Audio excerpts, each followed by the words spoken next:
എൻ്റെ പ്രിയ സഹോദരങ്ങൾക്ക് ക്രിസ്തുവേശുവിൽ സ്നേഹവന്ദനം അറിയിക്കട്ടെ.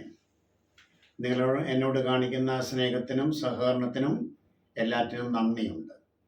ഇതിൻ്റെ എല്ലാം കാരണം നമ്മിൽ അധിവസിക്കുന്ന പരിശുദ്ധാത്മാവിൻ്റെ സാന്നിധ്യമാണ്. ദൈവമക്കൾക്ക് ഏത് സാഹചര്യത്തിലും പ്രതികൂലങ്ങളിലും അനുകൂലങ്ങളിലും അതിനെ ഒരുപോലെ തരണം ചെയ്ത് മുമ്പോട്ട് പോകുവാൻ, അനുകൂലങ്ങളിൽ അമിതമായിട്ട് ആനന്ദിക്കാതെ പ്രതികൂലങ്ങളിൽ അമിതമായിട്ട് തളർന്നു പോകാതെ ഒക്കെ നിൽക്കുവാൻ ഉള്ള കൃപ നമുക്ക് ലഭിക്കുന്നത് ഈ പരിശുദ്ധാത്മാവിൻ്റെ സാന്നിധ്യം കൊണ്ടാണ്. പരിശുദ്ധാത്മാവ് എന്നുള്ള ആ വിഷയം ഒരു ക്രിസ്ത്യാനിയെ സംബന്ധിച്ച് വളരെ വളരെ പ്രധാനപ്പെട്ട ഒന്നാണ്. അതുകൊണ്ടാണ് നമ്മൾ വളരെ സമയമെടുത്ത് ഈ കാര്യം പഠിക്കുന്നത്. ഓടിച്ചു പറഞ്ഞു പോവുകയല്ല ചെയ്യുന്നത്. ഇതിനെ വിഭജിച്ച് പഠിക്കേണ്ടത് വളരെ അത്യാവശ്യമായിട്ടുള്ള കാര്യമാണെന്ന് ആരംഭ ക്ലാസ് മുതലേ ഞാൻ ഓർപ്പിക്കുന്നുണ്ട്. പരിശുദ്ധാത്മാവെന്ന് ഏതെങ്കിലും ഭാഗത്ത് കാണുമ്പോൾ ഉടനെ തന്നെ അത് ഈ വിവിധ രീതികളിലുള്ള ആത്മാവിൻ്റെ പ്രവർത്തനങ്ങൾ ഉള്ളത് മനസ്സിലാക്കാതെ നമ്മൾ അതിനെ മനസ്സിലാക്കാനോ വ്യാഖ്യാനിക്കാനോ ശ്രമിക്കുമ്പോൾ വലിയ അബദ്ധങ്ങളുണ്ടാകും. അതുകൊണ്ടാണ് വിഭജിച്ച് പഠിക്കുന്നത്. പരിശുദ്ധാത്മാവിൻ്റെ പ്രവൃത്തി അതിശക്തമായിട്ടുള്ള ഒന്നാണ് ആത്മസ്നാനം എന്ന് പറയുന്നത്. അത് 2 പ്രാവശ്യമേ ഉണ്ടായിട്ടുള്ളൂ എന്നുള്ളത് വ്യക്തമായി നാം പഠിച്ചു കഴിഞ്ഞു. അത് പെന്തക്കോസ്ത് നാളിൽ അപ്പസ്തലന്മാർക്കും പിന്നീട് കൊർന്നല്യോസിൻ്റെ ഭവനത്തിൽ ആ വീട്ടിലുണ്ടായിരുന്നവർക്കും കൊർന്നല്യോസിനും അങ്ങനെയാണ് അത് ലഭിച്ചതെന്ന് നമ്മൾ കണ്ടു. ഇനി അതിനെ തുടർന്ന് ഈ അപ്പസ്തലന്മാർക്ക് ലഭിച്ച ആത്മവരങ്ങളുടെ ഉദ്ദേശം നമ്മൾ കണ്ടപ്പോൾ മറ്റുള്ളവർക്കത് പകർന്നു കൊടുക്കുവാനായിട്ടുള്ള ഒരു പ്രത്യേക കഴിവ് അവർക്ക് മാത്രം ഉണ്ടായിരുന്നു.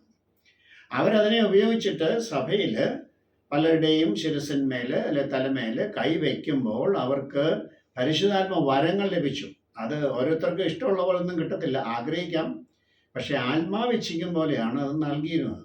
അങ്ങനെ ലഭിച്ചിരുന്ന ആൾക്കാർക്ക് വേറൊരാൾക്ക് പകർന്നു കൊടുക്കാൻ സാധിച്ചിരുന്നുമില്ല. ഇതൊക്കെയാണ് അടിസ്ഥാനപരമായിട്ട് നമ്മൾ ഈ വിഷയങ്ങളിലൂടെ മനസ്സിലാക്കിയതായിട്ടുള്ള ചില സത്യങ്ങൾ. ഈ ആത്മവരങ്ങൾ സഭയ്ക്ക് വളരെ അത്യാവശ്യമുള്ള ഒന്നായിരുന്നു. കാരണം ആ കാലത്ത് എഴുതപ്പെട്ട വചനമില്ല. അപ്പോൾ പുതിയ നിയമം എഴുതപ്പെട്ട് ലഭിക്കാതിരുന്ന ഒരു കാലത്ത് എങ്ങനെയാണ് സഭയ്ക്ക് ദൈവികമായ അറിവുകൾ ലഭിക്കുന്നത്? എല്ലാ സ്ഥലത്തും അപ്പോസ്തലന്മാരില്ല. അവർ ഇങ്ങനെ യാത്ര ചെയ്യുകയും അവർ സഭകൾ സ്ഥാപിക്കുകയും ഒക്കെ ചെയ്തു പോവുകയാണ്. ആ സമയത്ത് സഭയിൽ ആരാണ് കാര്യങ്ങൾ? അവർക്ക് പുസ്തകമില്ല. അപ്പം അതിന് ഈ കൈവപ്പ് ലഭിച്ച ആൾക്കാർക്ക് ആത്മവരങ്ങളുണ്ട്. അവർക്ക് പ്രവചനമുണ്ട്, അന്യഭാഷയുണ്ട്, അവർക്ക് ജ്ഞാനമുണ്ട്. ഇങ്ങനെ ദൈവിക മർമ്മങ്ങൾ അവർക്ക് വെളിപ്പെട്ട് കിട്ടുന്നതിനെ അവർ സഭയോട് അറിയിക്കും. ഇനി അറിയിക്കുന്നതൊക്കെ ശരിയാണോ അല്ലയോ എന്ന് എങ്ങനെ അറിയും? അതിനെ വിവേചിക്കാനുള്ള വരങ്ങൾ ചില ആൾക്കാർ അവിടെ ഉണ്ട്. ഇനി ഈ പറയുന്നതൊക്കെ മറ്റവരെങ്ങനെ വിശ്വസിക്കും? അതിന് ചില അത്ഭുതങ്ങളും അടയാളങ്ങളും ഒക്കെ ചെയ്യാനായിട്ടുള്ള അതിശയകരമായിട്ടുള്ള വരങ്ങളാണ് ഇവയെല്ലാം. അപ്പോൾ 9 വരങ്ങൾ, കുറേ എണ്ണം, പ്രത്യേകിച്ച് 3 എണ്ണം ഈ വരങ്ങൾ ഈ ദൈവസന്നിധിയിൽ നിന്നും വിവരങ്ങൾ ലഭിച്ചത് പറയാനും ബാക്കിയുള്ളതൊക്കെ അതിനെ ഉറപ്പിച്ചു കൊടുക്കാനും വിവേചിച്ചറിയാനും ഒക്കെ, അതായത് ഇത്ര കൃത്യമായിട്ടാണ് ദൈവം അതിനെ നൽകിയെന്നുള്ളതൊന്ന് മനസ്സിലാക്കണം. നമ്മൾ വെറുതെ ഇതിനെ ഒരു വികാരത്തള്ളലായിട്ടോ അതിങ്ങനെ എന്തെങ്കിലും ഒരു അനുഭൂതിയായിട്ടോ അല്ലെങ്കിൽ ലഭിക്കുന്ന ആളിനത് സുഖിക്കാനായിട്ടോ ഒന്നുമുള്ള സംഗതി അല്ലിത്. ഇത് സഭയുടെ ആത്മീയ വർധനയ്ക്കായിട്ട് നൽകപ്പെട്ട കാര്യമാണ്. ഇതൊക്കെ കൊരിന്ത്യർ ലേഖനത്തിൽ വളരെ വ്യക്തമായിട്ട് പൗലോസ് പറയുന്നുണ്ട്. ഇന്ന് നമ്മൾ ചെയ്യാൻ പോകുന്നത് ഇതിൽ ഒരെണ്ണത്തെ മാത്രം എടുക്കുകയാണ്. പൊതുവായിട്ട് നമ്മൾ ഈ 9 എണ്ണവും ഇതെല്ലാം അത്ഭുതകരമായ കാര്യങ്ങളാണ് കേട്ടോ. വരങ്ങൾ മനുഷ്യർക്ക് ശുശ്രൂഷ ചെയ്യാനുള്ള വരമുണ്ട്, പ്രാർത്ഥിക്കാനുള്ള വരമുണ്ട്, പാട്ട് പാടാനായിട്ടും ചിലർക്ക് വരമുണ്ട്. അതൊക്കെ എന്ന് പറയുന്നത് അത് അത്ഭുതമൊന്നുമില്ല അതിനകത്ത്. ഈ പറയുന്ന 9 വരങ്ങളും അത്ഭുതകരമായി ദൈവത്തിൻ്റെ ആത്മാവ് കൊണ്ട് മാത്രം സാധിക്കുന്ന കാര്യങ്ങളാണ്. ഈ പറയുന്ന 9 എണ്ണം നമ്മൾ പഠിച്ചത് ഉള്ളത്. ഇന്ന് അവയിൽ ഒരെണ്ണം എടുത്തിട്ട് അത് അന്യഭാഷ. അപ്പം നിങ്ങൾ ചോദിക്കും, ഈ അന്യഭാഷ എന്നുള്ളതിന് എന്താണ് പ്രത്യേകിച്ച് നിങ്ങളൊന്ന് പഠിക്കാനായിട്ടൊക്കെ നമ്മൾ പോകുന്നത്? അതിൻ്റെ കാര്യം എന്നാ? പൊതുവെ പറഞ്ഞതിൻ്റെ കൂട്ടത്തിൽ അങ്ങ് പറഞ്ഞാൽ പോരെ എന്നൊക്കെ നമുക്ക് തോന്നിപ്പോകും. ഇങ്ങനെ അത് പ്രത്യേകിച്ച് പഠിക്കാനുള്ള കാരണം ഇതൊരു ബൈബിളിലെ ഉപദേശമാണ്. അപ്പം ആരെങ്കിലും അന്യഭാഷ എന്ന് പറയുമ്പം ഇന്ന് അന്യഭാഷ സംസാരിക്കേണ്ട കാര്യമില്ല എന്ന് മറ്റോ പറഞ്ഞു പോയാൽ ഉടനെ ആത്മാവില്ലെന്നൊക്കെ പറഞ്ഞു കളയ ആൾക്കാർ. അങ്ങനെയല്ല ഇതിനെ കാണേണ്ടത്. ഇത് ബൈബിളിൽ ഉള്ളൊരു ഉപദേശം തന്നെയാണ്. പക്ഷെ ബൈബിളിലെ ഉപദേശങ്ങളെല്ലാം ഓരോ കാലഘട്ടത്തിൽ ഓരോരോ ഉദ്ദേശങ്ങൾക്ക് വേണ്ടി നൽകപ്പെട്ടതിനെ ആ കാലഘട്ടത്തിൽ വേണം ഉപയോഗിക്കാനായിട്ട്. ചിലതിനൊക്കെ ഓരോ കാലാവധി വെച്ചിട്ടുണ്ട്. ഇപ്പം പൊതുവെ ബൈബിള് പറയുവാണെങ്കിൽ യാഗങ്ങൾക്ക് ഒരു കാലാവധിയുണ്ട്. അവ യേശുക്രിസ്തുവിൻ്റെ പരമയാഗം വരെയായിരുന്നു അവയുടെ കാലങ്ങൾ. അല്ലെങ്കിൽ യെരുശലേം ദേവാലയത്തിന് വലിയ പ്രാധാന്യമുള്ള ഒരു സംഭവമായിരുന്നു പഴയ നിയമകാലത്ത്. ഇന്ന് നമ്മളാണ് ആലയങ്ങളെന്ന് ബൈബിൾ പഠിപ്പിക്കുന്നത്. അങ്ങനെയൊക്കെ നമ്മൾ നോക്കുമ്പോൾ ഈ പൊതുവായിട്ട് ചില കാര്യങ്ങളെ എടുത്തിട്ട് അത് എല്ലാ കാലത്തും അങ്ങനെ തന്നെ ആയിരിക്കണം, കാരണം ബൈബിളിലുണ്ട്. അങ്ങനെയല്ല ബൈബിളിനെ കാണേണ്ടത്. അത് എന്തായിരുന്നു അതിൻ്റെ ഉദ്ദേശം? അത് നിവൃത്തിയായോ? ഇനി നിവൃത്തിയാകാനുണ്ടോ? ഇങ്ങനെയൊക്കെയുള്ള കാര്യങ്ങൾ വിശകലനം ചെയ്ത് പഠിച്ചാൽ മാത്രമേ നമുക്ക് ഒരു ഒരു ഒരു ഉപദേശം ശരിയാവണ്ണം ഗ്രഹിച്ച് ദൈവം ആഗ്രഹിക്കുന്നത് പോലെ ജീവിക്കാനായിട്ട് സാധിക്കത്തുള്ളൂ. അതുകൊണ്ടാണ് നമ്മൾ ഇന്ന് അന്യഭാഷ ഒരു പ്രധാനപ്പെട്ട വിഷയം തന്നെയായിട്ട് കാണുന്നത്. ആ അന്യഭാഷ ഇന്ന് വലിയ പോപ്പുലാരിറ്റി കിട്ടിയിരിക്കുന്ന ഒരു സംഗതി ആയതുകൊണ്ട് നമ്മൾ അതിനെ പ്രത്യേകിച്ച് എടുത്ത് ഒന്ന് പഠിക്കാനായിട്ട് ശ്രമിക്കുകയാണ്. ഇത് പഠനം അർഹിക്കുന്നു. കാരണം ഇത് ഉണ്ടായിരുന്ന ഒരു കാര്യമാണ്. പുതിയ നിയമസഭയിൽ ഇത് ഉണ്ടായിരുന്ന ഒരു കാര്യമാണ്. എന്നാൽ പഴയ നിയമത്തിൽ ഇങ്ങനെ ഒരു കാര്യം കാണുന്നില്ല. അത് നിങ്ങൾ ശ്രദ്ധിക്കണം. പഴയ നിയമത്തിൽ ഈ അന്യഭാഷ എന്നുള്ള സംഭവം ഇല്ല. ഇനി യേശുക്രിസ്തുവിൻ്റെ ജീവിതം എടുത്തേ, യേശു കർത്താവ് അന്യഭാഷയിൽ സംസാരിച്ചതായിട്ടേ നമ്മൾ കാണുന്നില്ല. കാരണം യേശു ജീവിച്ചതും മരിച്ചതും ഒക്കെ പഴയ നിയമകാലത്താണ്. പല ആളുകളുടെയും ധാരണ സുവിശേഷങ്ങൾ ബൈൻഡ് ചെയ്ത് വെച്ചിരിക്കുന്നത് പുതിയ നിയമം എന്നൊരു സെക്ഷനിൽ ആയതുകൊണ്ട് നമ്മൾ വിചാരിക്കുന്നത് ഇത് ആ സംഭവിച്ചതെല്ലാം പുതിയ നിയമത്തിൽ സംഭവിച്ചതാണെന്നാണ്. ഇതൊരു ബേസിക് പ്രോബ്ലമാണ് പല ആൾക്കാരുടെ. ഒരു വചനത്തിൻ്റെ ഒരു ചിട്ട അറിയാൻ മേലാത്ത ആളുകൾ അത് പുതിയ നിയമത്തിലല്ലേ എന്ന് പറയും. പക്ഷേ യേശു ജനിച്ചതും ജീവിച്ചതും മരിച്ചതും ഉയർത്തതും എല്ലാം പഴയ നിയമത്തിൻ്റെ നിവൃത്തിയായിക്കൊണ്ടാണ്. അതുകൊണ്ട് അങ്ങനെ വേണം നമ്മളിതിനെ കാണാൻ. അപ്പോൾ സത്യത്തിൽ യേശു ഒരു യഹൂദനായിട്ടാണ് ഈ ഭൂമിയിലേക്ക് വന്നത്, അല്ലെങ്കിൽ അബ്രഹാമിൻ്റെ സന്തതിയായിട്ടാണ്. അതൊക്കെ ഒരു വാഗ്ദത്ത നിവൃത്തിയാണ്, പ്രവചനങ്ങളുടെ എല്ലാം നിവൃത്തിയാണ്. എന്നാൽ യേശു ഒരു യഹൂദനായിട്ടല്ല ഇന്ന് സ്വർഗത്തിൽ വാഴുന്നതെന്ന് എല്ലാവരും ഒന്ന് മനസ്സിലാക്കണം. യേശു ഇന്ന് ദൈവമാണ്, അല്ലെങ്കിൽ ദൈവത്തിൻ്റെ പുത്രൻ ഇന്ന് പിതാവിൻ്റെ വലത്തുഭാഗത്ത് മധ്യസ്ഥ ചെയ്യുന്നത് യഹൂദനായിക്കൊണ്ടല്ല, സകല മനുഷ്യർക്കും അവരെയും പ്രതിനിധീകരിച്ചുകൊണ്ടാണ്. മഹാപുരോഹിതൻ പഴയ നിയമകാലത്ത് ഉണ്ടായിരുന്നത് ജാതികളുടെ മഹാപുരോഹിതനൊന്നും അല്ല, അത് യഹൂദൻ്റെ മഹാപുരോഹിതനാണ്. പക്ഷേ യേശു അങ്ങനെയാണോ? യേശു ഇന്ന് മഹാപുരോഹിതനായിരിക്കുന്നത് തൻ്റെ ജനത്തിനാണ്. അതിനെ പുതിയ ഇസ്രായേൽ എന്ന് പറയാം. പുതിയ ഇസ്രായേൽ എന്ന് പറയുമ്പോഴത്തേക്കിനും അത് പഴയ ഇസ്രായേലും പുതിയ ഇസ്രായേലും രണ്ടാണെന്ന് നമ്മൾ ഗ്രഹിക്കണം. പഴയ ഇസ്രായേൽ എന്ന് പറഞ്ഞാൽ അത് യഹൂദന് മാത്രമേ ആകാൻ പറ്റുള്ളൂ. യഹൂദ മതം സ്വീകരിച്ച് പരിച്ഛേദനയേറ്റ് അതിൻ്റെ യഹൂദ മതാനുസാരിയായി ഈ ചടങ്ങുകളെല്ലാം നടത്തുന്നവന് മാത്രമേ പറ്റുകയുള്ളൂ. എന്നാൽ പുതിയ നിയമത്തിൽ നമ്മൾ അങ്ങനെയല്ല. അപ്പോൾ യേശുവിനെ നമ്മൾ കാണേണ്ടത് പഴയ നിയമത്തിന് നിവൃത്തി വരുത്തുന്ന ദൈവത്തിൻ്റെ കുഞ്ഞാടാണ്. ആ പഴയ നിയമത്തിൽ ഒരിടത്തും നമ്മൾ ഈ അന്യഭാഷ എന്ന് പറയുന്ന സംഭവം കാണുന്നില്ല. യേശു ജീവനോടിരുന്ന കാലത്ത് യേശുവിൻ്റെ അപ്പോസ്തലന്മാരും ഈ അന്യഭാഷയിലൊന്നും സംസാരിച്ചില്ല. പിന്നെ എപ്പോഴാണ് ആദ്യമായിട്ട് ഈ സംഭവം നടക്കുന്നത്? പെന്തക്കോസ്ത് നാളിലാണ്. അന്യഭാഷ എന്നുള്ള ഒരു കാര്യം നമ്മൾ ആദ്യമായിട്ട് കാണുന്നതോ അല്ലെങ്കിൽ വായിക്കുന്നതോ പെന്തക്കോസ്ത് നാളിലാണ്. യേശു ഉയർത്തെഴുന്നേറ്റ് ശേഷം ഉണ്ടായ പെന്തക്കോസ്ത് നാൾ. കർത്താവ് ഇവരോട് പറഞ്ഞു, നിങ്ങൾ പോയി കാത്തിരിക്കണം എന്ന് പറഞ്ഞു. അവർ പോയി കാത്തിരുന്നു. 10 ദിവസം കഴിഞ്ഞപ്പോഴേ 10 ദിവസം കാത്തിരുന്നവർ. അതിനുശേഷമാണ് ഈ സംഭവം നടക്കുന്നത്. അന്നേരമാണ് ഈ അന്യഭാഷകളിൽ ഉള്ള സംഭാഷണം നടന്നതായിട്ട് രേഖപ്പെടുത്തി നമ്മൾ കാണുന്നത്. ഇനി അതിനുശേഷം സുവിശേഷങ്ങൾ നമ്മൾ പരിശോധിച്ചാൽ ആ സുവിശേഷങ്ങളിൽ വളരെ എടുത്തു പറഞ്ഞാൽ ഒരു പുതിയ നിയമത്തിൽ തന്നെ മൊത്തത്തിൽ 3 പ്രാവശ്യം മാത്രമാണ്, 3 പുസ്തകങ്ങളിൽ മാത്രമാണ് ഈ അന്യഭാഷയെക്കുറിച്ച് പറഞ്ഞിരിക്കുന്നത്. നമുക്കത് നോക്കാം ഓരോന്നോരോന്നായിട്ട്. ഒന്നാമത് മർക്കോസിൻ്റെ സുവിശേഷത്തിൽ 1 പ്രാവശ്യം പറയുന്നുണ്ട്, മറ്റ് സുവിശേഷങ്ങളിൽ പറയുന്നില്ല. മർക്കോസിൻ്റെ സുവിശേഷത്തിൽ ഇത് ചെയ്യാൻ പോകുന്ന കാര്യമായിട്ടാണ് പറഞ്ഞത്. മർക്കോസ് 16:17 അവർ പുതുഭാഷകളിൽ സംസാരിക്കും എന്ന് നടക്കാൻ പോകുന്ന ഒരു കാര്യം മർക്കോസ് രേഖപ്പെടുത്തിയിരിക്കുകയാണ്. ഇനി പ്രവൃത്തികളുടെ പുസ്തകത്തിലാണ് ഈ അന്യഭാഷകളിൽ സംസാരിച്ച 3 സന്ദർഭങ്ങൾ പറയുന്നുണ്ട്. ഇതെല്ലാം നമ്മൾ ഓരോന്നോരോന്നായിട്ട് പ്രവൃത്തികളുടെ പുസ്തകത്തിൽ പരിശോധിക്കുന്നുണ്ട്. മർക്കോസിന്റെ സുവിശേഷത്തിൽ അങ്ങനെ ചെയ്യുമെന്നാണ് പറഞ്ഞത്. എന്നാൽ ചെയ്ത കാര്യങ്ങൾ പറഞ്ഞിരിക്കുന്ന പ്രവൃത്തികളിലാണ്. ഞാൻ ആ വാക്യങ്ങൾ പറയുമ്പോൾ നിങ്ങൾ കുറിക്കുന്നവർ ഒന്ന് കുറിച്ചു കൊള്ളുക. പ്രവൃത്തികൾ 2-ാം അധ്യായത്തിൻ്റെ 1 മുതൽ 4 വരെയുള്ള വാക്യങ്ങളിലാണ് ആദ്യമായിട്ട് പറയുന്നത്. അത് പെന്തക്കോസ്ത് നാളുടെ കാര്യമാണ്. പിന്നെയുള്ളത് 10-ാം അധ്യായത്തിൻ്റെ 44 മുതൽ 46 വരെയുള്ള ഭാഗത്താണ്. അത് കൊർന്നല്യോസിന്റെ വീട്ടിലെ കാര്യമാണ്. പിന്നെ നമ്മൾ കാണുന്നത് പ്രവൃത്തികൾ 19-ാം അധ്യായത്തിൻ്റെ 1 മുതൽ 16 വരെയുള്ള വാക്യങ്ങളാണ്. അത് എഫെസോസിൽ വെച്ച് നടന്ന ഒരു കാര്യമാണ്. ഇനി ലേഖനങ്ങളിലേക്ക് വന്നാൽ, ലേഖനങ്ങളിൽ ഒരെണ്ണത്തിൽ മാത്രമേ ഇതേക്കുറിച്ച് പറയുന്നുള്ളൂ. അത് 1 കൊരിന്ത്യർ 12-ാം അധ്യായത്തിൻ്റെ 14-ാമത്തെ വാക്യമാണ്. 1 കൊരിന്ത്യരിൽ വേറെ ചില റെഫറൻസുകളും അതിന് ഉണ്ട്. അപ്പോൾ ഇവിടെയെല്ലാം പ്രത്യേകിച്ച് കൊരിന്തിൽ ഉള്ള ലേഖനങ്ങളിൽ നമ്മൾ കാണുന്ന ഈ ഒരു പരാമർശം അത് ഈ അന്യഭാഷയെ പൊഴുത്തിക്കൊണ്ടല്ല, അതിൻ്റെ ദുരുപയോഗത്തെ ക്രമീകരിക്കാൻ വേണ്ടിയുള്ള ഒരു വിശദീകരണങ്ങളും എങ്ങനെ വേണം ഇത് ചിട്ടയോടുകൂടി ഉപയോഗിക്കേണ്ടത് എന്നുമൊക്കെയുള്ള ഉപദേശങ്ങളുമൊക്കെയാണ് നമ്മളവിടെ കാണുന്നത്. ഇന്നെന്നാൽ ഈ സംഗതിക്ക് വലിയ പോപ്പുലാരിറ്റി കിട്ടിയിരിക്കുകയാണ്. 1-ാം നൂറ്റാണ്ടിൽ നമ്മളിപ്പോൾ പറഞ്ഞതുപോലെയുള്ള ചെറിയ ചെറിയ പരാമർശങ്ങൾ മാത്രമേ നമ്മൾ കാണുന്നുള്ളൂ. പക്ഷെ ഇടക്കാലത്ത് ചില ആളുകൾ ഇതിന് അമിതമായ പ്രാധാന്യം കൊടുത്തുകൊണ്ട് ഇതിനെ പുനരുദ്ധരിക്കാനായിട്ടുള്ള ചില ശ്രമങ്ങളൊക്കെ നടത്തിയതായി ചരിത്രത്തിൽ നമ്മൾ കാണുന്നുണ്ട്.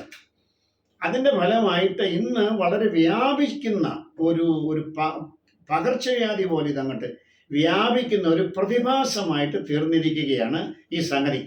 അതുകൊണ്ട് തന്നെ ഇതിൻ്റെ പഠനം വളരെ ഗൗരവമുള്ളതാണ്. നമുക്കിത് ആവശ്യമാണ്, ഇത് പഠിക്കേണ്ടത്. ഇത് നമുക്ക് പഠിക്കേണ്ട എന്താണ്? ഇത് എവിടെ നിന്ന് വന്നതാണ്? ഇത് ദൈവത്തിൽ നിന്നുള്ളതാണോ? അത് നമുക്കൊന്ന് മനസ്സിലാക്കേണ്ടതായിട്ടുണ്ട്. ഇനി അതോ ഇത് മനുഷ്യർ ഈ വൈകാരികമായ ഒരു തള്ളലുണ്ടാകുമ്പോൾ അവൻ്റെ പരിശ്രമം കൊണ്ടും മറ്റുമൊക്കെ ഉണ്ടാക്കുന്ന ഒരു കാര്യമാണോ ഇത്? അതോ ഇത് പിശാചിൻ്റെ സ്വാധീനത്താൽ ഈ ആത്മീയരെ തെറ്റിക്കാൻ വേണ്ടിയിട്ട് പിശാച് കൊണ്ടുവരുന്ന ഒരു അഭ്യാസമാണോ എന്നൊക്കെ ഉള്ളത് ദൈവമക്കൾ അറിഞ്ഞിരിക്കണം. അതുകൊണ്ട് ഈ പഠനം നിഷ്പക്ഷമായിട്ടാണ് നമ്മൾ നടത്തുന്നത്.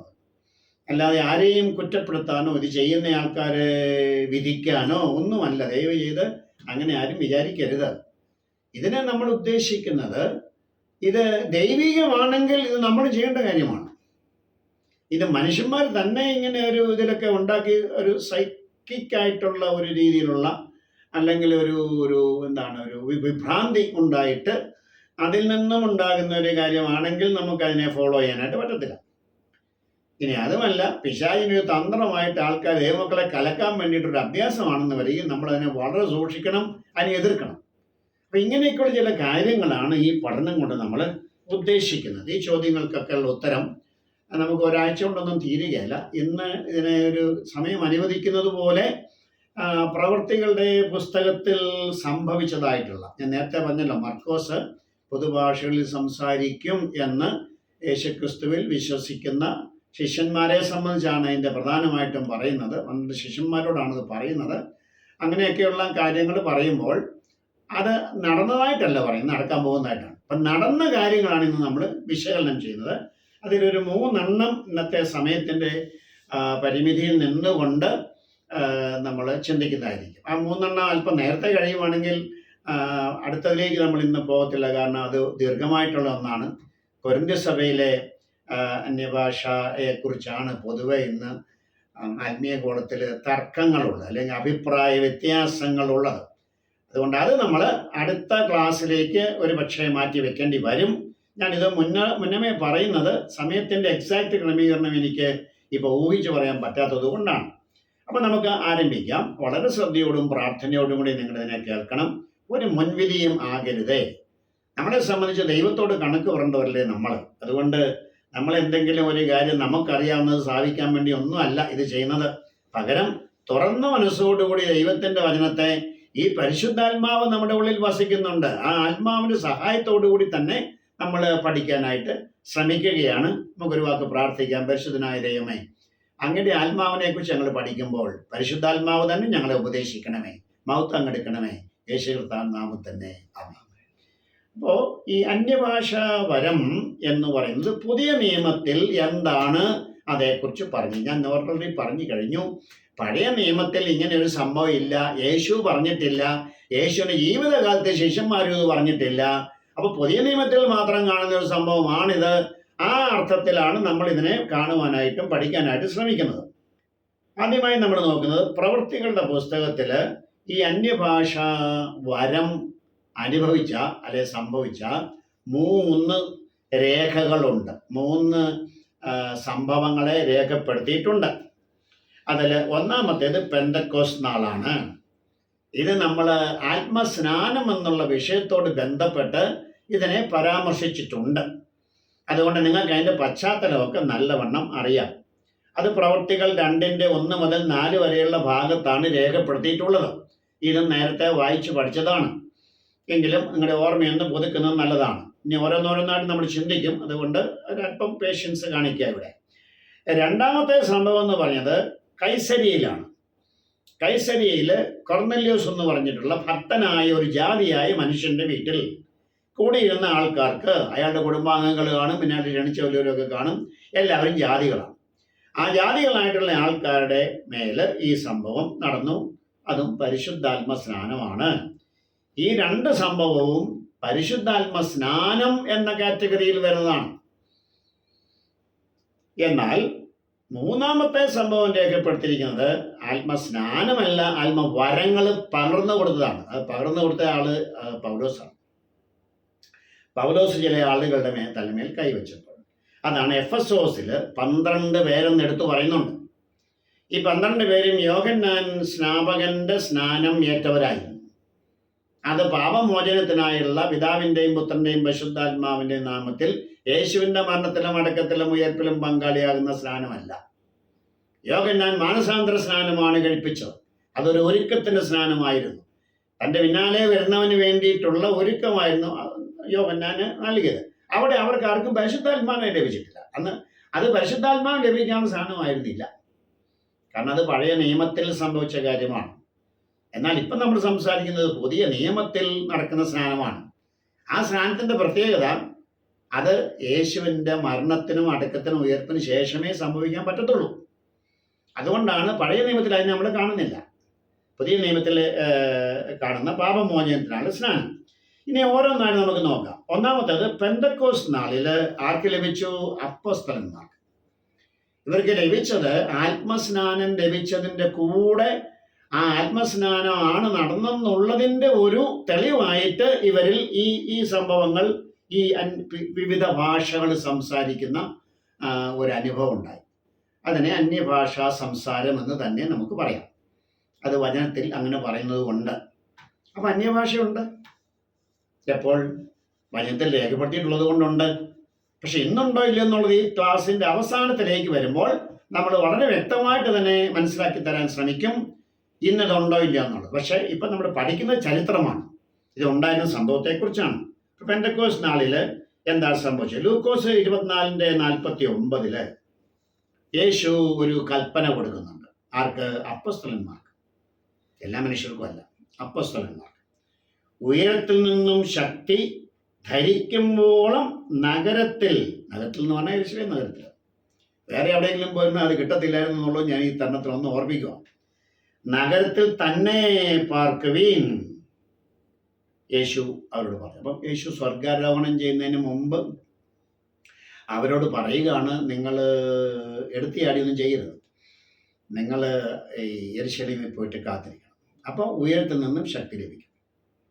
എന്നിട്ടേ നിങ്ങൾ ഈ സുവിശേഷ പ്രവർത്തനത്തിനായിട്ട് പോകാവൂ. ലോകത്തിൻ്റെ എമ്പാടുകളൊക്കെ പോകണം, പക്ഷേ അത് ഈ ശക്തി ലഭിച്ചിട്ടേ പോകാവൂ. അവർ പോയിട്ട് 10 ദിവസം അവിടെ കാത്തിരുന്നു. അപ്പം 50-ാം ദിവസമായി. അതാണ് 50-ാം പെരുന്നാൾ. പെന്തക്കോസ്ത് എന്ന് പറയുമ്പോൾ 50-ാം ദിവസത്തിലുള്ള പെരുന്നാളാണ്. അപ്പോൾ അവർ കാത്തിരുന്നു. അവിടെ നടന്ന കാര്യങ്ങൾ നമുക്കറിയാം. ഒരു ശബ്ദം ഉണ്ടായി. ആ ശബ്ദം ഒരു ഒരു കാറ്റ് അടിക്കുന്ന പോലെയുള്ള ശബ്ദമാണ്. കാറ്റില്ലാതെ ശബ്ദം വന്നതുകൊണ്ടാണ് അതൊരു ദൈവീക പ്രവർത്തനമായിട്ട് തീർന്നത്. വലിയ കൊടുങ്കാറ്റൊക്കെ അടിക്കുമ്പോൾ നമുക്ക് ഇന്നും ഉണ്ടല്ലോ, എവിടെയെല്ലാം എരമ്പലുണ്ട്. പക്ഷെ അതുപോലെ തോന്നിക്കുന്ന ഒരു പ്രവൃത്തി ഉണ്ടായി. ആ പ്രവൃത്തിയിൽ അത്ഭുതമാണെന്ന് പറയാനുള്ള കാരണം കാറ്റില്ല. എന്നിട്ട് അദ്ദേഹം ചെയ്തു, ഇരുന്ന വീട് മുഴുവൻ അങ്ങ് നിറച്ചു. വീട്. അപ്പൊ കാറ്റ് അങ്ങ് ദീർഘമായിട്ടല്ല, ഈ മുഴക്കം ദീർഘമായി നടന്നില്ല. വീടിനകത്ത് മുഴുവൻ ഈ മുഴക്കം കൊണ്ട് നിറച്ചപ്പോൾ അത് നിന്ന് കാണണം. ആ സമയത്തിനുള്ളിൽ ഈ മുഴക്കം കേട്ടത്തേക്ക് ആൾക്കാർ വന്നു. അതായിരുന്നു അതിൻ്റെ ഉദ്ദേശം. പിന്നെ ആൾക്കാർ വന്നു കഴിഞ്ഞപ്പോൾ അതിൻ്റെ പിന്നാലെ ഒരു പ്രകാശം വന്നു. ആ പ്രകാശവും സാധാരണ പ്രകാശങ്ങളൊക്കെ ഉണ്ടാകാം, പക്ഷെ ഇവിടെ അങ്ങനെയല്ല. ഇത് ഈ പ്രകാശം വന്നിട്ട് ഈ നാവ് പോലെ, അവിടെ ടങ് എന്നൊരു വാക്ക് ഉപയോഗിക്കുന്നുണ്ട്, അത് അന്യഭാഷയായിട്ട് തെറ്റിദ്ധരിക്കരുത്. നാവുകൾ എന്നവിടെ പറഞ്ഞിരിക്കുന്നത് ഒരു അഗ്നിജ്വാലയുടെ അറ്റം ഇങ്ങനെ തീനാളം എന്ന് നമ്മൾ പറയുന്നത് പോലെ, ഒരു സ്പോട്ട് ലൈറ്റ് അടിക്കുന്നത് പോലെ, 12 സ്പോട്ട് ലൈറ്റ് അടിക്കുന്നത് പോലെ ഒറ്റ പ്രകാശം വന്നിട്ട് 12 തിരിഞ്ഞ് ഇവർ തലമേൽ വന്ന് പതിച്ച് ഇവരെ എടുത്തു കാണിച്ചു എന്ന് വേണം നമുക്ക് അതിൻ്റെ സന്ദർഭം നോക്കുമ്പോൾ നമുക്ക് മനസ്സിലാക്കാനായിട്ട്. അപ്പോൾ അത് വന്നപ്പോൾ ഈ പരിശുദ്ധാത്മാവ് ഇവരെ അക്ഷരാർത്ഥത്തിൽ മുഴുവനും അതിൻ്റെ ഉള്ളിലാക്കി. പരിശുദ്ധാത്മ ശക്തിയിൽ ഇത് മേലാണ് വരുന്നതെന്ന് ഓർക്കണം, ഇത് ഉള്ളിലല്ല. അവിടെ മേൽ വന്നിട്ട് അവരെ അതിൻ്റെ ഉള്ളിലാക്കുക. അതിനാണ് സ്നാനം എന്നുള്ള വാക്ക് ഉപയോഗിച്ചിരിക്കുന്നത്. എന്തിൻ്റെയെങ്കിലും ഉള്ളിലാക്കുന്നതിനെയാണ് സ്നാനം എന്ന് പറയുന്നത്. അപ്പം ഇത് ആത്മസ്നാനമാണെന്ന് നമ്മൾ നേരത്തെ പഠിച്ചതാണ്. കാരണം ഇത് അപ്പോസ്തലന്മാർക്ക് വാഗ്ദത്തം ചെയ്തതാണ്. അവൻ ആ പോയ സ്ഥലത്ത് പോയി ഇരുന്നു, കാത്തിരുന്നു. അപ്പോൾ ദൈവിക വാഗ്ദത്തം അവർക്ക് നിറവേറി. അപ്പം അവിടെ നടന്നത് ആത്മസ്നാനമാണെന്ന് നമ്മൾ പഠിച്ചിട്ടുണ്ട്. ഇനി ഇവിടെ ഇവര് ഈ സംസാരിക്കുകയാണ്. പഠിച്ചിട്ടില്ലാത്ത ഭാഷയിൽ ഈ അപ്പസ്തലന്മാർ സംസാരിച്ചു. അതിനെയാണ് അവിടെ അന്യഭാഷകളിൽ സംസാരിച്ചു. ഒരു ഭാഷയല്ല. ചില ആൾക്കാർ പറയും സ്വർഗത്തിലെ ഭാഷയാണ് അന്യഭാഷ എന്നൊക്കെ പറഞ്ഞുകൊണ്ടിട്ട് ഒത്തിരി തെറ്റിദ്ധാരണയൊക്കെ പരത്തുന്നുണ്ട്. വേദപുസ്തകം പരിശോധിക്കുമ്പോൾ ഇത് ലോകത്തിൽ നിലവിലുണ്ടായിരുന്ന ഭാഷകൾ തന്നെയാണ്. അത് പഠിക്കാത്തവർ സംസാരിച്ചത്. അവിടെയാണ് ദൈവീകമായ അത്ഭുതം. സ്വർഗത്തിലെ ഭാഷ ഇവിടെ വന്ന് സംസാരിക്കുകയല്ല ചെയ്തത്.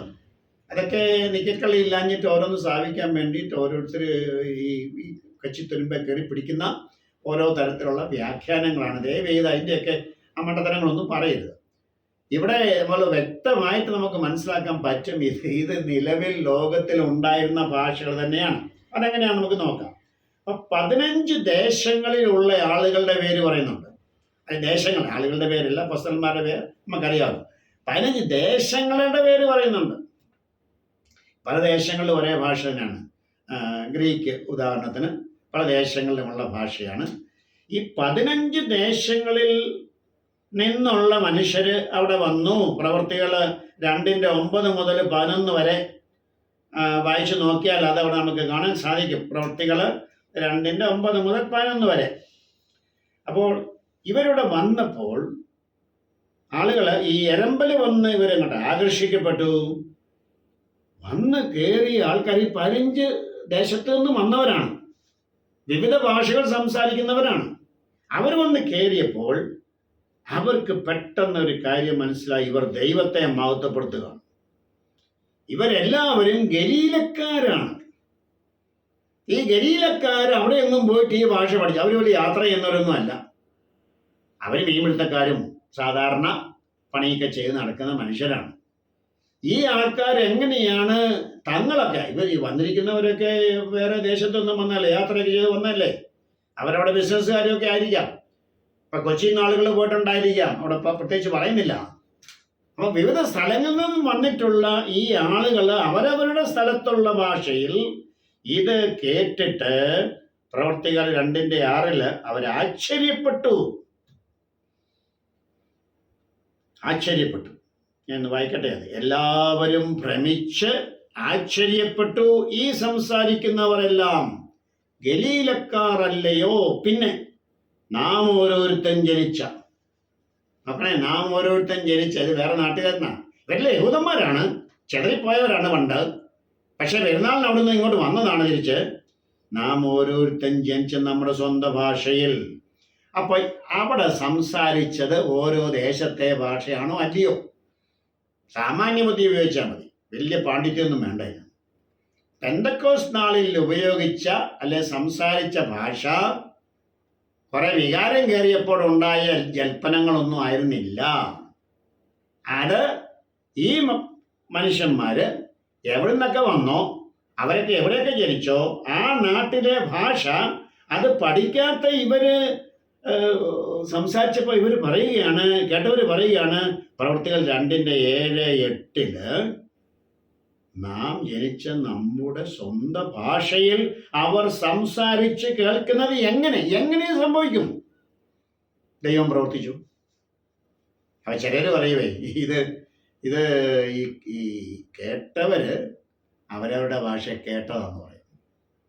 അപ്പൊ അങ്ങനെയാണൊരു അത്ഭുതം നടന്നത്. ആരില്ല, ആത്മസ്നാനം ലഭിച്ച അപ്പോസ്തലന്മാരിലാണോ ആത്മാവ് പ്രവർത്തിച്ചത്, അതോ ഈ വന്ന് കയറിയ അത് ചെയ്തുകൊണ്ട് നടക്കുന്ന ബിസിനസ്സുകാരും ഒക്കെ ആയിട്ട് പലയിടത്തും ഒക്കെ ഉള്ള ഈ ആൾക്കാരിലാണോ അത്ഭുതം നടന്നത്? അവരാരും രക്ഷിക്കപ്പെട്ടിട്ടില്ല. പരിശുദ്ധാത്മാവിന്റെ അത്ഭുതം നടന്നത് കേൾവിക്കാരിലല്ലെന്നേ. ഇവിടെയൊക്കെ അബദ്ധങ്ങൾ പറയുന്ന നടക്കുന്ന ആൾക്കാരുണ്ട്. ഇവരെല്ലാവരും സാധാരണ ആ നാട്ടിലെ ഭാഷ തന്നെ അങ്ങ് പറഞ്ഞു. കേട്ടവരെല്ലാവരും വേറെ ഭാഷ കേട്ടു, അവരവരുടെ ഭാഷ കേട്ടു. ഒരിക്കലുമല്ല. ഈ അത്ഭുതം നടന്നത് ആത്മസ്നാനം ലഭിച്ച അപ്പോസ്തലന്മാരിലാണ് അത്ഭുതം നടന്നത്. ദയവ് ചെയ്ത് അതൊന്ന് ഉറപ്പിക്കുക. കേൾവിക്കാരിലല്ല അത്ഭുതം നടക്കുന്നത്. ആത്മസ്നാനത്തിന്റെ ഫലമായിട്ടുള്ള അത്ഭുതം ആ അനുഭവം വന്നവരിലാണ് നടക്കുന്നതെന്നുള്ളത് മനസ്സിലാക്കുക. ആ ഭാഗം ഒന്ന് ക്ലിയർ ആക്കിയാൽ നമുക്ക് മുൻപോട്ട് പോവാം. ഇത് നിലവിലുള്ള ഭാഷയാണെന്ന് എങ്ങനെ അറിയാം? ചേട്ടാ എവിഡൻസ് നമുക്ക് പറയാം. ചുമ്മാ നമ്മൾ വിളിച്ചു പറഞ്ഞിട്ട് കാര്യമില്ല. ഒന്നാമത്തെ എവിഡൻസ്, ഈ 11 ദേശങ്ങളിൽ നിന്നുള്ള ആളുകൾ അവിടെ ഉണ്ടായിരുന്നു എന്ന് നമ്മളാരും പറയുന്നതല്ല, പരിശുദ്ധാത്മാവ് രേഖപ്പെടുത്തിയിരിക്കുന്നതാണ്. എന്തിനാണ് ഈ ദേശങ്ങളുടെയൊക്കെ പേര് പുള്ളിക്ക് എഴുതേണ്ടി വന്നത്? അവിടെ കുറേ ആളുകളുണ്ടായിരുന്നു, അവരെല്ലാവരും ഇങ്ങനെ അവരവരുടെയൊക്കെ ഭാഷ കേട്ടു പറഞ്ഞാൽ പറയുന്നു. ഇദ്ദേഹം തെയോഫിലോസ് എന്ന് പറഞ്ഞൊരു മനുഷ്യൻ എഴുതുമായത് ഈ പ്രവൃത്തികളുടെ പുസ്തകം. അദ്ദേഹമാണ് ഇതിൻ്റെ പബ്ലിഷർ എന്നാണ് അനുമാനിക്കപ്പെടുന്നത്. തെയോഫിലോസ് എഡ്യൂക്കേഷനൊക്കെ ഉള്ള ഒരു വലിയ പണക്കാരനായ മനുഷ്യനായിരുന്നിരിക്കണം, അങ്ങനെയാണ് ചരിത്രം പറയുന്നത്. അദ്ദേഹത്തിന് എഴുതുമ്പോൾ അദ്ദേഹത്തോട് സ്ഥാപിക്കുകയാണ്, ഇവരിവിടെ സംസാരിച്ചത് ഈ 15 ദേശങ്ങളിൽ നിന്നുള്ള ആൾക്കാർക്ക് മനസ്സിലാകുന്ന അവരുടെ സ്വന്തം നാട്ടിലെ ഭാഷയാണ്. ചുമ്മാ അങ്ങ് പറഞ്ഞു പോകല്ല, ആ ദേശത്തിൻ്റെയൊക്കെ പേര് എഴുതി വെച്ചിരിക്കുക. അപ്പം അത് വെറുതെ അല്ല, അതിനൊരു ഉദ്ദേശമുണ്ട് എന്ന് നമ്മൾ മനസ്സിലാക്കുക. അപ്പോൾ അവരുടെ ആ ലിസ്റ്റ് ഇദ്ദേഹം കൊടുത്തതിൻ്റെ കാരണം ഇത് വെറുതെ കുറച്ച് ജൽപ്പനങ്ങളോ ശബ്ദങ്ങളോ അല്ല, ആ ദേശങ്ങളിൽ നിലവിലുണ്ടായിരുന്ന ഭാഷകൾ, ആ ഭാഷകളിൽ തന്നെ പഠിച്ചിട്ടില്ലാത്ത അപ്പോസ്തലന്മാർ പറഞ്ഞു എന്ന് തെയോഫിലോസ് ഇത് വായിക്കും മനസ്സിലാവും, നമ്മൾക്ക് മനസ്സിലാവും. അതാണ് എൻ്റെ ഉദ്ദേശം. രണ്ടാമത്തെ കാരണം, നമ്മളിവിടെ കാണുന്ന ഇത് ഭാഷയാണ്, നിലവിലുള്ള ഭാഷയാണെന്ന് പറയാനുള്ള കാരണം, അവർ സംസാരിച്ച ഭാഷകൾ ആ ദേശക്കാർക്ക് ഒരു വ്യാഖ്യാനവും കൂടെ മനസ്സിലായി. ഇപ്പോൾ ഇവര് എന്തോ ഒരു ഭാഷയിൽ സംസാരിച്ചു എന്നിരിക്കട്ടെ, അത് വ്യാഖ്യാനിച്ചിട്ടല്ല ഈ 15 ദേശക്കാരും മനസ്സിലാക്കുന്നത്, അവർ നേരിട്ട് മനസ്സിലാക്കുക.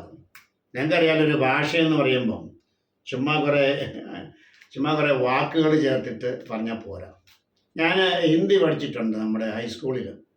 പിന്നെ ആ സാധനം എനിക്ക് ഇഷ്ടമില്ലായിരുന്നു, അതുകൊണ്ട് പിന്നെ ഞാൻ അങ്ങോട്ട് മലയാളമാണ് പ്രീ ഡിഗ്രി മുതൽ മേലോട്ട് മലയാളം എടുത്തത്. അത് എനിക്ക് അതിനോട് എന്തോ ഒരു ഗ്രാമർ വാക്കുകൾ എനിക്ക് ചിലതൊക്കെ മനസ്സിലാവും. ഇപ്പം ഞങ്ങളുടെ വീട്ടിൽ സഹായിക്കാനായിട്ടൊരു പെൺകുട്ടി വന്നിട്ടുണ്ട്. അതിനോട് ഞാൻ റെനി ഉണ്ടായിരുന്നപ്പോൾ റെനി ഇത് തന്നെ പറയുക, അതിന് ഹിന്ദിയൊക്കെ അറിയാം, എനിക്ക് അത്രയ്ക്ക് വലിയ അറിവൊന്നുമില്ല. അതുകൊണ്ട് ഞാൻ ഈ ചിരുപ്പാനി എന്നും അതും ഇതൊക്കെ ദർവാസ എന്നും ഒക്കെ കുറച്ച് വാക്കുകളൊക്കെ എനിക്കറിയാം. ഞാനിതിനെ ഒപ്പിച്ചെടുക്കാനായിട്ട് അതിൻ്റെ ഇടയ്ക്ക് ഇംഗ്ലീഷൊക്കെ പറയും. അവസാനം എൻ്റെ ഈ ബന്ധപ്പാടുണ്ട്, ആ പെങ്കച്ചോണെ എനിക്ക് ഇംഗ്ലീഷ് പറഞ്ഞാൽ മനസ്സിലാവും, അങ്ങനെ പറഞ്ഞാൽ മതി എന്ന് പറഞ്ഞു. അവർക്ക് ഇംഗ്ലീഷ് പറയാൻ അറിയത്തില്ല, പക്ഷെ കേട്ടാൽ മനസ്സിലാവുമെന്ന് പറഞ്ഞു. ഞാൻ ഈ പറഞ്ഞതിൻ്റെ അർത്ഥം, ഒരു ഭാഷയുടെ കുറേ വാക്കുകൾ നമ്മൾ പറഞ്ഞതുകൊണ്ട് അത് ഭാഷയാകുന്നില്ല. അതിനകത്തൊന്നും ഒരു സെന്റൻസ് ഉണ്ടായി അതിന് അർത്ഥം മനസ്സിലാകണമെന്ന് വരികിൽ ഗ്രാമറുണ്ട്. ഗ്രാമർ ഇല്ലാതെ കുറെ വാക്കുകൾ പെറുക്കി പറഞ്ഞാൽ അത് ഭാഷയല്ല. ഏത് ഭാഷയ്ക്കും ഗ്രാമറുണ്ട്. അത് എഴുതപ്പെട്ട ഭാഷയ്ക്കുണ്ട്, അല്ലാത്തതിനുമുണ്ട്. ചിലതൊക്കെ നമ്മളൊക്കെ പണ്ട് ഇവിടെ മിഷണറിമാർ വന്നിട്ട് ഗ്രാമർ പുസ്തകമൊക്കെ ഉണ്ടാക്കുന്നതിന് മുമ്പ് വ്യാകരണ പുസ്തകം, മിഷണറിമാരെയൊക്കെ ചീത്ത പറയുന്നുണ്ടെന്ന്, പക്ഷേ ഇവിടെ പുസ്തകവും വ്യാകരണവും ഒക്കെ ഉണ്ടായത് അവർ വന്ന് കഷ്ടപ്പെട്ടിട്ടാന്നുള്ള സത്യമാരും മറന്നുപോകണ്ട. അപ്പം ഞാൻ പറഞ്ഞ ചുരുക്കം എത്രയേ ഉള്ളൂ, കുറെ വാക്കുകൾ പറഞ്ഞാൽ അത് ഭാഷയാകത്തില്ല. അത് ചേരുംപടി അതിൻ്റെ ആ ഘടനയുണ്ട്. ഓരോ ഭാഷയുടെയും ഗ്രാമറിന് വ്യത്യാസം. ഇവിടെ കേട്ടവർക്ക് അത് അന്നേരെ മനസ്സിലായി സംഭവം എന്നാന്ന്. അപ്പൊ ലോകത്തിൽ നിലവിലുള്ള സംസാര ഭാഷ അല്ലെ എഴുത്ത് ഭാഷയായിരിക്കാം, ആ ഭാഷയാണ് ഇവർ സംസാരിച്ചത് എന്നുള്ളത് ഇതിൽ കൂടുതൽ തന്നെ വ്യക്തമാകാനാണ്. എന്നിട്ട് ഈ ലൂക്കോസ് ഇതിൻ്റെ ഉത്തരം നൽകുന്നുണ്ട്. എല്ലാവരും ഭ്രമിച്ചാശ്ചര്യപ്പെട്ടു. പ്രവൃത്തികൾ 2:7-8 വാക്യങ്ങളാണ്. ഈ സംസാരിക്കുന്നവരെല്ലാം ഗലീലക്കാർ അല്ലയോ? എങ്ങനെ അറിയാം ഈ ദൂരദേശത്തു നിന്നൊക്കെ വന്നവർക്ക് ഇവർ ഗലീലക്കാരാണ്? കാരണം ഇവരെ പരിചയമില്ല, ആദ്യമായിട്ട് കാണുന്നവരായിരിക്കാം. ഇവരെല്ലാവരും ഗലീലക്കാരെന്ന് എങ്ങനെ അറിയാം?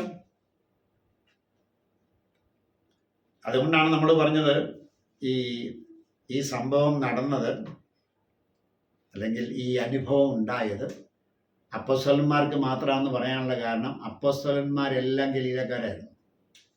ഇസ്കരിയോത്ത യൂദ മാത്രമേ ഉണ്ടായിരുന്നുള്ളൂ, വേറെ ആള് അതിൽ പോയി. അതിലിപ്പോൾ ഇല്ല. അപ്പം എല്ലാവരും ഗലീലക്കാരാണ് എന്ന് പറഞ്ഞപ്പോൾ തന്നെ ആ സംസാരിച്ചവരെല്ലാവരും 120 പേരൊന്നും അല്ലായിരുന്നു. അപ്പം അതല്ല നമ്മുടെ വിഷയം. 12 പേരാണെന്നുള്ളത് നമ്മൾ നേരത്തെ എസ്റ്റാബ്ലിഷ് ചെയ്ത് കഴിഞ്ഞ കാര്യമാണ് പഠനത്തിൽ. എങ്കിലും ഒന്ന് ഓർമ്മിക്കുകയാണ്, ഗലീലക്കാർ അല്ലയോ എന്നങ്ങനെ തിരിച്ചെന്നു. ഒരുപക്ഷെ വസ്ത്രധാരണം, അത് ഓരോ ദേശക്കാർക്ക് ഓരോ ശൈലിയും, അവരൊക്കെ ഈ ഷോളൊക്കെ ഇടുന്നതും ഈ പുറം കുപ്പായൊക്കെ ഇടുന്നതൊക്കെ നമ്മൾ വ്യത്യാസം ഉണ്ടായിരിക്കാം. അതിനെക്കാട്ടി കൂടുതലായിട്ട് ഈ ഉച്ചാരണം. ഇപ്പം ഏത് ഫോറിൻ ഭാഷയാണെന്നൊക്കെ പറഞ്ഞാലും ഒരു മലയാളി ഇംഗ്ലീഷ് പറയുമ്പോൾ അതിൻ്റെ ഒരു വ്യത്യാസമുണ്ട്. അല്ലെങ്കിൽ നമ്മൾ അമേരിക്കയിലോ ഇംഗ്ലണ്ടിലോ ഒക്കെ പോയി ജനിച്ച് അവിടെ തന്നെ സ്കൂളിലൊക്കെ പോയി പഠിച്ച പിള്ളേർ പറയുന്നതും ഇവിടുന്ന് മൈഗ്രേറ്റ് ചെയ്ത് പോയിട്ടൊരു മലയാളി അവൻ കല്യാണമൊക്കെ കഴിച്ച് ഭാര്യ അവിടെ നേഴ്സാന്നിരിക്കട്ടെ, അവിടെ കൊണ്ടുപോയിട്ട് അവൻ്റെ വർത്തമാനം കേട്ടാൽ അന്നേരം അറിയാവും മലയാളിയാന്ന്. കാരണം അവൻ്റെ ആ ചില വാക്കുകളുടെയൊക്കെ ഉച്ചാരണം നാച്ചുറലായിട്ടും അവൻ്റെ മലയാളം അതിനകത്ത് വരും. അത് ഇവർക്ക് വെളിയിട്ടിട്ടുണ്ടായിരിക്കണം. അങ്ങനെയായിരിക്കണം ഇവരെല്ലാവരും ഗലീലക്കാരല്ലയോ എന്ന് ഒരു പരിചയമില്ലാത്ത ആൾക്കാർക്ക് പറയാനായിട്ട് സാധിച്ചത്. പക്ഷെ അങ്ങനെ പറയാനെന്ന് വരികിൽ ഈ ഗലീല ഉച്ചാരണത്തോടുകൂടി, അതിൻ്റെ ആക്സെൻ്റാണ് ഞാനീ പറയുന്നത്, ആക്സെൻ്റോടുകൂടി അവരവരുടെ ഭാഷയിൽ ഇവർ സംസാരിച്ചു. അപ്പം നിലവിലുള്ളൊരു ഭാഷ തന്നെയല്ലേ സംസാരിച്ചത്. അതുകൊണ്ടല്ലേ അവർക്ക് അങ്ങനെ പറയാനായിട്ട് ഇടയായത്. പ്രവൃത്തികൾ 2:7 മത്തായി 26:73 മർക്കോസ് 14:70 നിങ്ങൾക്ക് ഈ ഗലീലക്കാരാണ് എന്നുള്ളതിനുള്ള അതിൻ്റെ ധ്വനി, ഉച്ചാരണം, അതിൻ്റെ കാര്യങ്ങൾ നിങ്ങൾക്ക് മനസ്സിലാവും. സമയം പോലൊന്ന് വായിച്ച് നോക്കിയാൽ മതി. ഈ ഗലീലക്കാർ ആണ് സംസാരിച്ചെന്നുള്ളത് ഒരു അത്ഭുതമായി പോയി. ഒന്നാമത് അവരവിടെ പോയിട്ടില്ല, പഠിച്ചിട്ടില്ല. ഇവർ വെറും മീൻ പിടുത്തക്കാരാണ്. വലിയ വിദ്യാഭ്യാസമുള്ളവരാരും അവിടെ ഉണ്ടായിരുന്നില്ല. അവരിൽ വലിയ പണ്ഡിതന്മാരില്ല. ഇവരെല്ലാവരും സാധാരണ മനുഷ്യരാണ്. സാധാരണ മനുഷ്യരിൽ ഇത്ര വലിയൊരു സംഭവം നടക്കണമെങ്കിൽ ഞങ്ങളുടെ ഭാഷ അവർ പഠിക്കണമെന്ന് അവർ പറയണമെന്ന് വരികിൽ, അതിന് ഗ്രാമറും ഒക്കെ കറക്റ്റ് ആണെന്ന് വരികിൽ, ആക്സെന്റ് മാത്രം വ്യത്യാസം വന്നിരിക്കുന്നു, അങ്ങനെയൊന്നും വരികിൽ അതെങ്ങനെ സംഭവിക്കണം? ദൈവമാണ് ഇവിടെ പ്രവർത്തിച്ചത്. തന്നെയല്ല ദൈവത്തെ മഹത്വപ്പെടുത്തി. അപ്പം അതിന് അർത്ഥമുണ്ട്. ഈ പറഞ്ഞ കാര്യം അവർക്ക് കേട്ടു. ഈ സംസാരം ചുമ്മാതെ ഒന്ന് വാക്ക് പെറുക്കി പറയുമല്ല. അവരാ പറഞ്ഞതിന് അർത്ഥം ഉണ്ടായിരുന്നു. അവരുടെ വാക്കുകൾ ദൈവത്തെ മഹത്വപ്പെടുത്തുന്ന കാര്യമായിരുന്നു. അതുകൊണ്ടാണ് അവർക്ക് ആശ്ചര്യം വന്നത്. അവർ ആശ്ചര്യപ്പെട്ടു. അപ്പൊ നമുക്ക് ഇവിടെ ഒരു കാര്യം വ്യക്തമായി. പെന്തക്കോസ്ത് നാളിൽ സംസാരിച്ച അന്യഭാഷ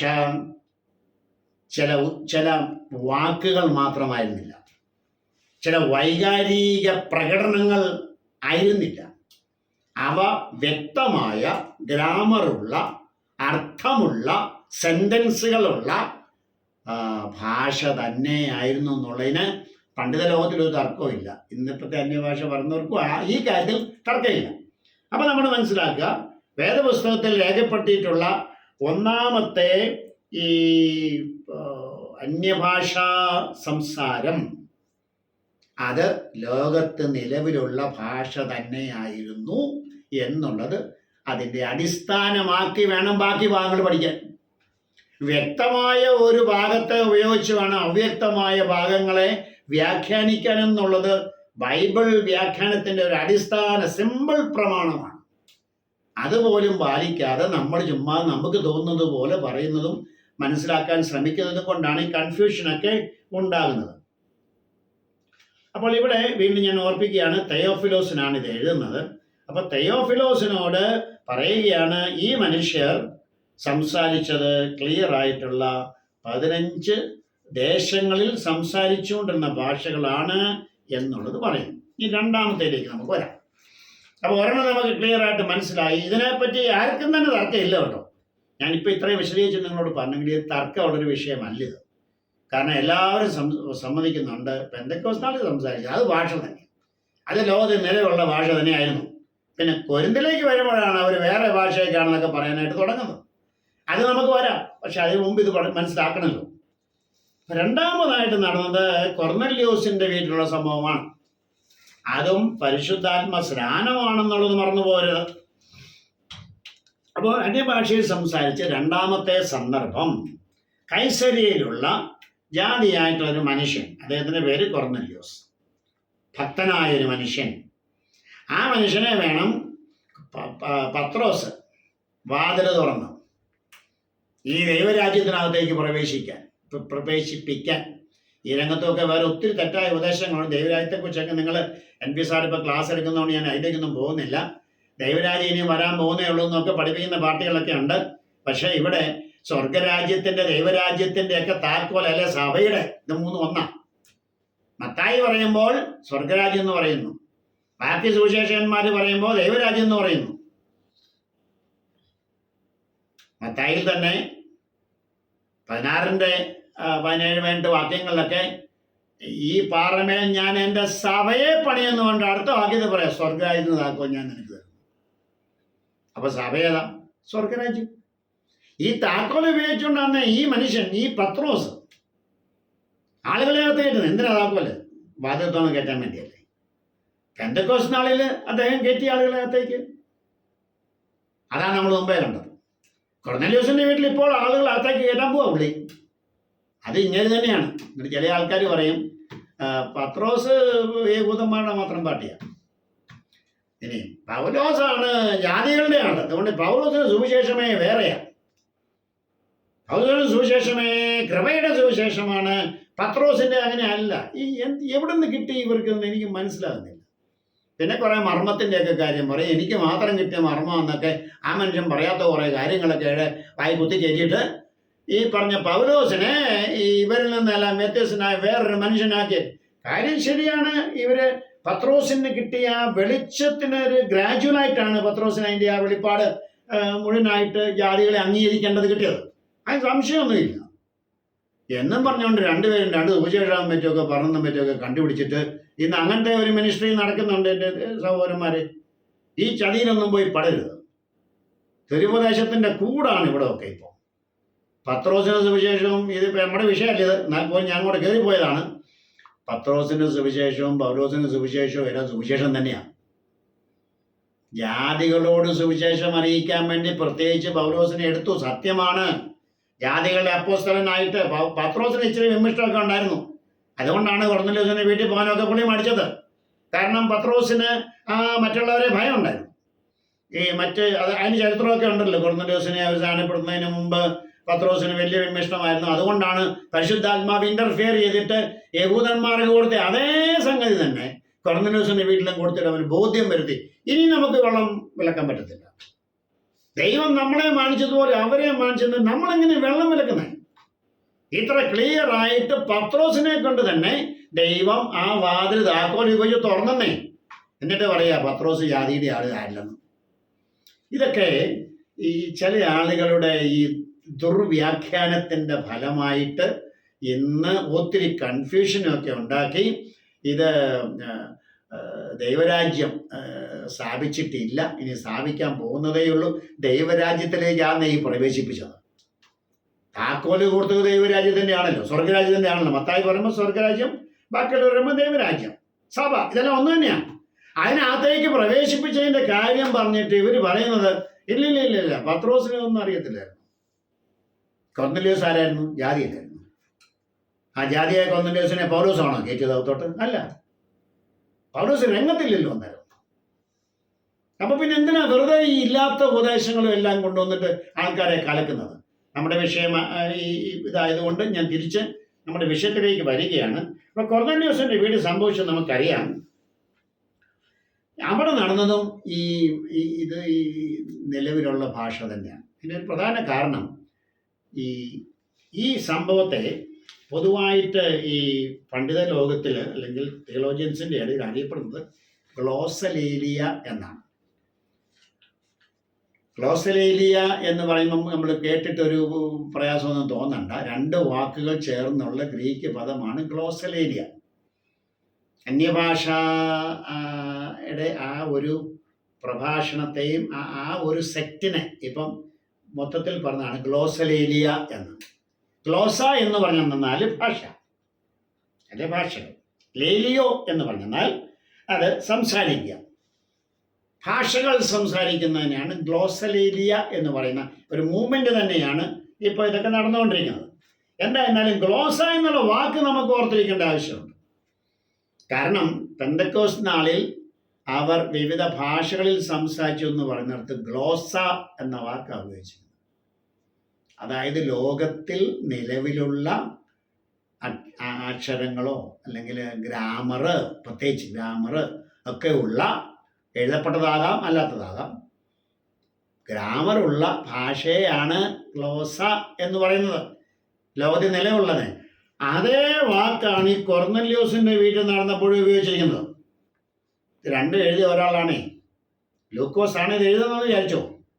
ലൂക്കോസ് 2 എഴുതുന്നത് 2 സംഭവങ്ങളെ കുറിച്ച് പറയുമ്പോൾ ഒറ്റ വാക്ക് തന്നെയാണ് ഉപയോഗിക്കുന്നതെങ്കിൽ 2 സ്ഥലത്തും നിലവിലുള്ള ഭാഷ തന്നെയാന്നേ പറഞ്ഞത്. എന്താ സംശയം? അപ്പൊ അങ്ങനെ വിവരമുള്ളവർ ആ രീതി വേണമെങ്കിൽ ചിന്തിക്കാനായിട്ട്. അതല്ലാതെ ചുമ്മാതെ വികാരം കയറിയിട്ട് അത് വേറെ ഇത് വേറെ. പെന്തക്കോസ്ത് നാളിൽ അത് ശരിയാണ്, അത് ഭാഷ തന്നെ, പക്ഷെ മറ്റുള്ളതൊന്നും അങ്ങനെയല്ല എന്ന് പറയുന്ന അബദ്ധങ്ങളൊന്നും നിങ്ങൾ ചെയ്യരുത്. ഗ്ലോസ എന്ന പദം തന്നെയാണ് ഇവിടെ ഉപയോഗിച്ചിരിക്കുന്നത്. ഞാൻ എക്സാമ്പിളായിട്ട് നിങ്ങൾ ആ വാക്ക് ഉപയോഗിച്ചിരിക്കുന്നത് പ്രവൃത്തികൾ 10:46 അത് കൊർന്നല്യോസിൻ്റെ അവിടെ നടന്ന സംഭവം. അന്യഭാഷ എന്നുള്ളതിന് ഗ്ലോസ. പിന്നെ പ്രവൃത്തികൾ 2:4 അത് പെന്തക്കോസ്ത് നാൾ, അവിടെയും അവർ അന്യഭാഷകളിൽ സംസാരിച്ചു തുടങ്ങി എന്ന് പറയുമ്പോൾ ഗ്ലോസ. ഇത് മനുഷ്യരുടെ ഇടയിൽ നിലവിലുള്ള ഭാഷയെ കാണിക്കുവാനാണ് ഉപയോഗിച്ചെന്നുള്ളതാണ് ഇതിൻ്റെ പോയിന്റ്. ഇനി ഇവിടെ വേറെ ഒന്നാണ് നടന്നെന്ന് വരികിൽ നിലവിലുള്ള ഭാഷയല്ല, എന്തോ വൈകാരികമായൊരു തള്ളൽ വരുമ്പോൾ നമ്മൾ പറയുന്ന ഉച്ചരിക്കുന്ന ചില ശബ്ദങ്ങളാണെന്ന് വരികിൽ ലൂക്കോസ് ആ വാക്ക് ഉപയോഗിക്കത്തില്ല. നിലവിലുള്ള ഭാഷയ്ക്കുള്ള വാക്ക് അദ്ദേഹം ഉപയോഗിക്കത്തില്ല. അത് സാമാന്യ ഭാഷാ പാണ്ഡിത്യമുള്ള ആൾക്കാർക്ക് മനസ്സിലാകുന്ന കാര്യമാണ്. ഇനി രണ്ടാമത്തേത്, അതിൻ്റെ കൊർന്നല്യോസിൻ്റെ വീട്ടിലേക്കായി നോക്കുമ്പോൾ അതും നിലവിലുള്ള ഭാഷയാണെന്ന് തെളിവ് പറയുകയാണ്. പത്രോസിനെ അനുഗമിച്ചിരിക്കുന്ന യഹൂദന്മാരുണ്ടല്ലോ, അവർ വന്നിട്ട് പറയുകയാണ്, ഇവർ ദൈവത്തെ മഹത്വപ്പെടുത്തുകയാണല്ലോ. ഈ ജാതികൾ എങ്ങനെ അവർക്ക് മനസ്സിലാകുന്ന ദൈവത്തെ മഹത്വപ്പെടുത്തുകയാണ്? അവര് ഈ വന്ന ആൾക്കാർ ഈ ജാതികൾ സംസാരിച്ചത് കേട്ടപ്പോൾ ദൈവത്തെ മഹത്വപ്പെടുന്ന എങ്ങനെ മനസ്സിലായി? അവർക്ക് അതിന്റെ അർത്ഥം മനസ്സിലായി. നമ്മളൊരു വ്യാഖ്യാനിയെ അവിടെ കണ്ടില്ല. നേരെ മറിച്ച് അവരോട് സംസാരിച്ചു, ആരെങ്കിലും ഒക്കെ വ്യാഖ്യാനിച്ചു കൊടുത്തു ഇവർക്ക്. അപ്പൊ ജാതികൾ സംസാരിച്ചത് നിലവിലുള്ള ഭാഷ തന്നെയാണ്. അന്യഭാഷ എന്ന് പറഞ്ഞിരിക്കുന്നത് കൊർന്നല്യോസിന്റെ വീട്ടിലും നിലവിലുള്ള ഭാഷ തന്നെയാണ്. അതുകൊണ്ടാണ് കൂടെ വന്ന യഹൂദന്മാര് അവർക്കും ഇത് പിടികിട്ടി എന്നതാണ് ഈ പറയുന്നത്. അർത്ഥമുണ്ട്, ഗ്രാമറുണ്ട്, അതുകൊണ്ടാണ് അവർക്കത് മനസ്സിലായി. അപ്പോൾ ഇന്റർപ്രിട്ടേഷൻ ഒന്നും വേണ്ടി വന്നില്ല. അതുകൊണ്ട് ഇത് ലോകത്തിൽ നിലവിലുള്ള ഭാഷ എന്നുള്ള സംശയമൊന്നും വേണ്ട. മൂന്നാമതായിട്ട് പത്രോസ് പോയിട്ട് റിപ്പോർട്ട് ചെയ്യുക. യെരുശലേമിൽ പോയി പത്രോസിനോട് വഴക്കുണ്ടാക്കിയവർ. കാരണം ജാതിയുടെ വീട്ടിൽ പോയി നീ അവരുടെ കൂടെ അവരെ സ്നാനപ്പെടുത്തി. ഇതെല്ലാം കൂടെ കേട്ട് കഴിഞ്ഞപ്പോഴത്തേക്കിനും യെരുശലേമിലുള്ളവർക്ക് സഹിച്ചില്ല. അവിടെ പിന്നെ ഈ പരിച്ഛേദനവാദികളെന്ന് പറഞ്ഞൊരു കൂട്ടം ഉണ്ടായിരുന്നു. അവർ ഈ യഹൂദന്മാർ അല്ലാത്തവർ ക്രിസ്ത്യാനിയാകണമെങ്കിൽ അവർ ക്രിസ്ത്യാനികളാണ് കേട്ടോ. ഈ പരിച്ഛേദനവാദികൾ ക്രിസ്ത്യാനികളാണ്. അവരുടെ വാദം ഒരു അന്യമതക്കാരൻ ആദ്യം യഹൂദ മതാനുസാരി ആകണം, അവൻ പരിച്ഛേദനയാകണം, എന്നിട്ട് മാത്രമേ അവനെ സ്നാനപ്പെടുത്തിയിട്ട് ക്രിസ്ത്യാനിയാക്കാൻ പറ്റുള്ളൂ. ഇങ്ങനെ ഒരു തെറ്റായ ഒരു രീതി ഉണ്ടായിരുന്നു. അതിൻ്റെയൊക്കെ എതിരെ പത്രോസും ബാധിച്ചിട്ടുണ്ട്. അവിടെ ആദ്യത്തെ കോൺഫറൻസ് നടന്നപ്പോൾ സുന്നകദോസ് നടന്നപ്പം അത് മീറ്റിംഗ് നടന്നപ്പം അത് നടത്തിയിട്ടുണ്ട്. പൗലോസ് അതിന് വേണ്ടി ശക്തമായിട്ട് അതിനെ ഉദ്ധരിച്ചുകൊണ്ടിട്ട് ബാധിച്ചിട്ടുണ്ട്. അപ്പോൾ പൗലോസും പത്രോസും തമ്മിൽ ചില കാര്യങ്ങളിലൊക്കെ ചില പത്രോസിൻ്റെ വീക്ക്നെസ്സസ് ഉണ്ടായപ്പോഴൊക്കെ കറക്റ്റ് ആയിട്ടുണ്ട് പൗലോസ്. പക്ഷെ അതുകൊണ്ട് പൗലോസിൻ്റെ സൂചനം വേറെയാണ്, മറ്റേവരുടെ വേറെയാണെന്നൊന്നും കൊണ്ട് സ്ഥാപിച്ചുകൊണ്ടിരുന്ന മണ്ടന്മാരാണ്.